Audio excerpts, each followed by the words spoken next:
sites where the Emperor had fought the devils until they were pushed back into hell. The pilgrims' gray marked them as lesser men who'd done only the fortnight-long pilgrimage. They were pale imitations of their leader, their cloaks simple. Only their flails were equal, the same stout, well-oiled wood, the same sturdy black length of chain. The order had arrived, as if talk of them had made them appear. She heard her father gasp in recognition, and then he was yanking her out of the road and into the chill mud. Heloise fell to her knees, winced from the cold wet seeping into her dress. "Eyes down," Samson said. "Mouth closed." The terror was as intense as it was sudden. She obeyed him, closing her mouth and casting her eyes to the ground. The cool air felt suddenly hot, the wide sky pressing down on them. The hoofbeats came closer, and with them the sound of the jangling chains. "Bow your head, girl, now!" Samson hissed. The hoofbeats seemed to continue endlessly.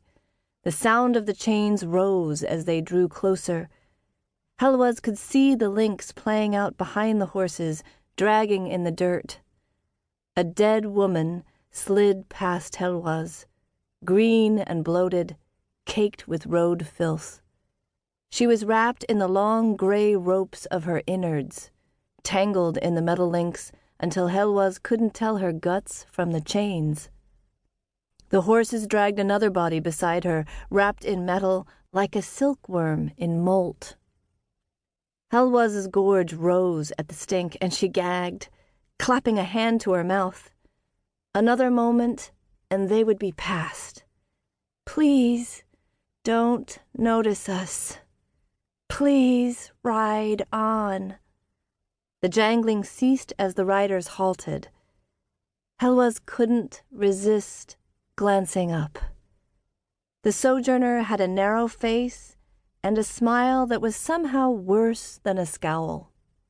He slowly turned his horse, a black animal taller and broader than any Heloise had ever seen. Heloise felt fear climb her spine, followed by anger at him for making her afraid. "You there," the sojourner called to Samson. "Attend me." Samson rose, eyes still on the ground. "Your Eminence." "You live here?" "Yes, Your Eminence. We hail from Lutet, just up the—" "I know where Lutet is," the sojourner said. "What I need to know is where Frogfork is." "If you ride on past the giant shoulder," Samson said, "you will see a carter's track through the woods. Take it until the ground goes to marsh, then head into the mire. You'll see it." "Can we make it by nightfall?" "Yes, my lord, if you ride without stopping." "Very well. In that case, have you anything in that satchel to slake my thirst? Maybe some bread? I will pray a cycle for your soul, and the Emperor will bless you for supporting his own hand in the valley." "I'm sorry, Your Eminence. I am a factor on my way to take letters." "That is not an answer to my question." "All I have is my ledger, pen, and ink." "He's a villager, Holy Father," one of the pilgrims said. "They are bred to lie." He turned to Samson, held out a hand. "Give it here."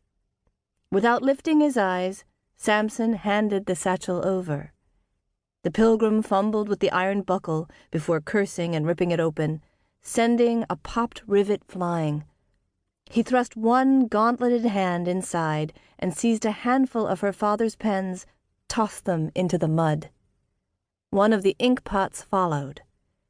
Heloise's mind whirled, calculating the cost of the precious items, figuring how they could be repaired.